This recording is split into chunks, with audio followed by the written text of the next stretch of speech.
బతుకు ఆడు ఆటలో మరణమంటే ఏమిటి? ఆటలోని అలుపు వంటి చిన్న మలుపులే జీవితాన్ని అందక జీవమెళ్ళిపోదులే, ఆరిపోని అణిగిపోని చిరంజీవిలే. తల నిండుగా శీసులే, ఇక నిండునా ఆశలే. యముని పాశమే బిగుసుకున్నను. మరణమన్నది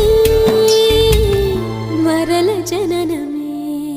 నిండు నూరేళ్ల సావాసం స్వర్గమయ్యింది వనవాసం.